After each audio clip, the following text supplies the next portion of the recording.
Hello traders. आज के समय में सब लोग ये डिस्कस करने में लग रहे हैं कि निफ्टी का स्ट्रक्चर कैसा है। क्या निफ्टी ऊपर जाएगा या नीचे जाएगा। तो चलिए हम लोग निफ्टी के चार्ट को एनालाइज करने की कोशिश करते हैं। ये निफ्टी का चार्ट है और मैंने इस पर वेव थ्योरी अप्लाई की हुई है। हम लोग स्टार्ट करते हैं बड़े टाइम फ्रेम के साथ।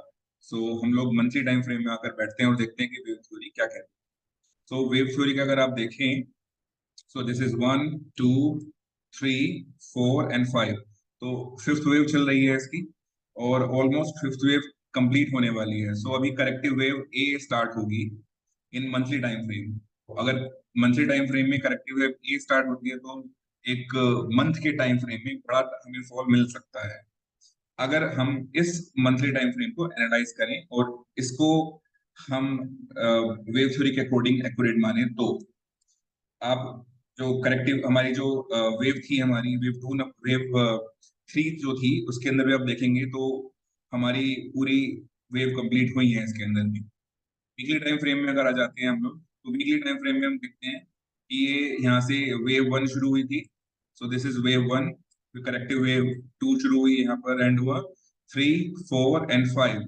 तो इसका मतलब क्या है कि वीकली टाइम फ्रेम में भी हमारी जो वेव फाइव है वो खत्म होने की कंडीशन पे आ चुकी है। वेव फाइव को भी हम लोग अगर डिवाइड करें, 1 2 3 4 5 और इस का ए बी सी स्टार्ट हो रहा है। यानी कि ये जो हमारी वेव फाइव है इसका ए शुरू हो चुका है। This is a in weekly time frame. अब मैं अगर इसको डेली टाइम फ्रेम में ले जाकर बात करूं तो डेली टाइम फ्रेम में भी हम देखेंगे कि यहाँ पर this is one wave one 2 3 4 5 और ए बी सी। तो अगर ये एबीसी कंप्लीट हो गया है तो यहाँ पर आगे देखना है कि यहाँ पर क्या स्ट्रक्चर होगा, क्योंकि डेली टाइम फ्रेम में वेव कंप्लीट हो चुकी है। अब यहाँ पर क्या स्टार्ट होता है वो हमें देखने वाली बात है हमारे लिए, क्योंकि जो बड़े टाइम फ्रेम है वो यहाँ पर करेक्शन ही दिखा रहे हैं। अब मैं इस वेव थ्योरी को हटाकर यहाँ से मैं नॉर्मल इस पर ट्रेंड लाइन या अपने सपोर्ट रेसिस्टेंस बनाने की कोशिश करता हूँ। अगर मैं यहाँ पर अपने जस्ट अ मिनट। ओके। अगर मैं यहाँ पर अपनी ट्रेंड लाइन में डाल लेता हूँ नीचे से, जो कि एक सपोर्ट की ट्रेंड लाइन होगी। मैं लेट्स से इसको ब्लैक ब्लू कलर ही रहने देते हैं, चलिए। और अगर मैं इसके ऊपर भी एक अपनी ट्रेंड लाइन डाल देता हूँ तो ये हमारा एक काइंड ऑफ चैनल बन रहा है हमारा। ये हमारा चैनल की तरह काम कर रहा है। तो चैनल की हाई पे ऑफ कोर्स इसने रेसिस्टेंस लिया है तो मार्केट नीचे फॉल हो रही है। तो क्या यहाँ पर एक सपोर्ट लेकर ऊपर चली जाएगी या फिर फॉल होते हुए इस चैनल के जो बॉटम है यहाँ पर सपोर्ट लेगी, या इसको भी ब्रेक करते हुए नीचे चली जाएगी, हमें देखना है। तो फिलहाल हमारा स्ट्रक्चर डाउन है, एक फॉलिंग मार्केट है हमारी इस चैनल के हिसाब से भी। अब मैं इसमें थोड़ा सा इसमें सपोर्ट और रेसिस्टेंस बनाने की और कोशिश करता हूँ। तो एक अगर आप यहाँ पर इसमें एक सपोर्ट बनाने की कोशिश करें तो इसको अगर हम इसको सपोर्ट मान लेते हैं तो ये हमारा एक अच्छा सपोर्ट है। तो मार्केट इस चैनल के बॉटम पर ना आकर मे भी ये हो सकता है कि यहाँ से सपोर्ट ले ले और मे भी साइडवेज होकर यहाँ पर कहीं पर इस चैनल के बॉटम को टच करे। तो ये एक प्रोबेबिलिटी होती है। अब इसी के अंदर मैं थोड़ा सा एक सपोर्ट रेसिस्टेंस और बनाने की कोशिश करता हूँ, जो कि मेरा बनेगा कुछ यहाँ पर। ये एक मेरा सपोर्ट यहाँ पर बन रहा है। तो मार्केट लगभग वहीं पर ही खत्म हुई है, वहीं पर ही रिजेक्शन मिला है हमें इस सपोर्ट के आसपास ही। राइट। तो मार्केट यहाँ पर बैठी हुई है। अब मंडे गैप अप दिखा रहा है गिफ्ट निफ्टी। अगर गैप अप होता है तो मे बी इसके ऊपर अगर चली जाए तो अच्छी बात है। लेकिन अगर मैं इसको और छोटे टाइम फ्रेम में जाकर एनालाइज करूं तो मैं क्या देखता हूँ कि मेरा स्ट्रक्चर नेगेटिव है और वो अभी किस तरह से काम कर रहा है।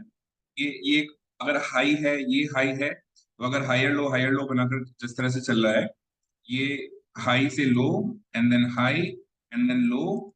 तो अब इसको अगर ऊपर जाना है ब्रेक करके तो एटलीस्ट इस हाई को तो ब्रेक करना ही चाहिए। तो पहला एक हमारा इस बॉटम पे हमारा एक रेसिस्टेंस मिल सकता है, दूसरा बॉटम इस टॉप पर हमारा रेसिस्टेंस मिल सकता है। तो मार्केट अगर हमारी बुलिश होनी है, अगर मैं कहूं मार्केट अगर बुलिश होनी है तो एटलीस्ट एटलीस्ट हमारे इन दो लेवल्स को ब्रेक करनी चाहिए। तो ये मेरा पहला लेवल है, this is my first level. और ये मेरा सेकंड लेवल है, दिस वन। अगर मार्केट 19850 प्रिसाइज में ले लेते हैं, 19850 के ऊपर क्लोजिंग देती है, तो ही मैं मार्केट में लॉन्ग टर्म बुलिश में जाना पसंद करूंगा। अदरवाइज मेरा जो स्ट्रक्चर है अभी नेगेटिव ही है। मैं इसको थोड़ा सा मैं एक बार, सो दिस इज हाई।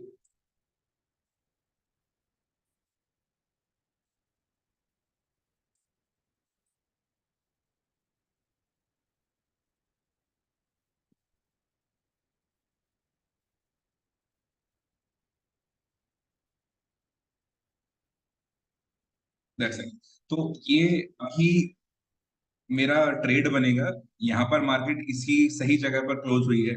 अगर मार्केट का गैप अप आता है और मार्केट गैप अप करने के बाद वहां से फेल होता है, तो इसका मतलब क्या हुआ कि मार्केट ने गैप अप दिया और अपने लेवल को ब्रेक करके अगर वापस नीचे आती है और इस जोन को, यानी इस ब्लू जोन को, यानी कि 19,250 के नीचे भी आ जाती है, तो मार्केट में एक फॉल आएगा, बड़ा फॉल आएगा। तो इसका मतलब क्या हुआ, यहाँ पर इसने, मार्केट ने अपने एक अच्छे लेवल को रेस्पेक्ट किया, उसके ऊपर जाने की कोशिश करी, बुल्स ने उसको ऊपर ले जाने की कोशिश करी।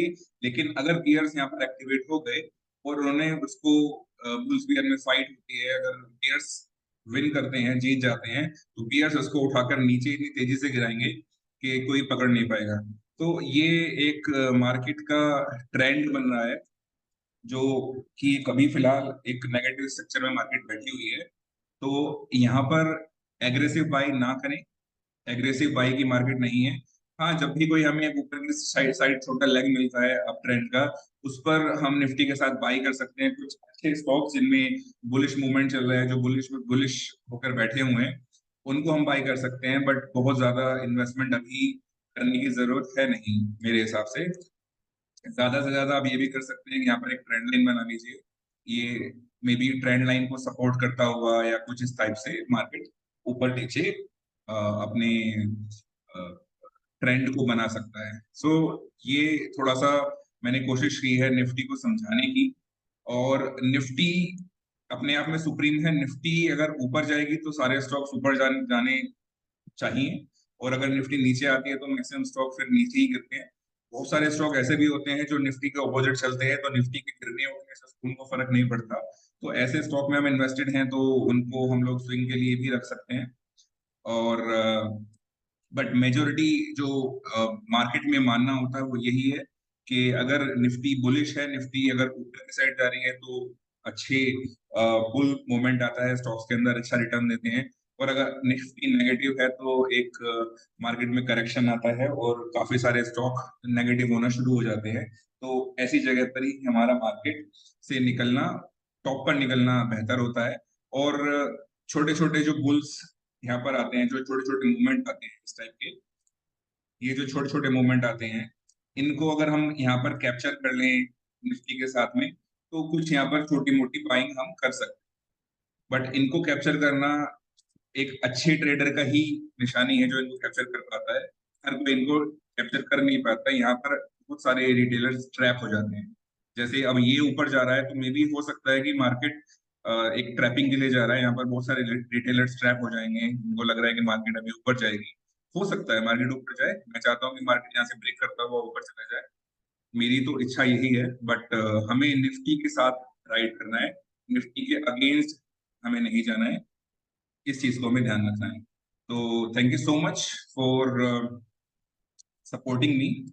और ये मेरा वीडियो है, इसको मैं अपने यूट्यूब वीडियो चैनल्स के ऊपर मैं अपलोड कर दूंगा। Thank you so much.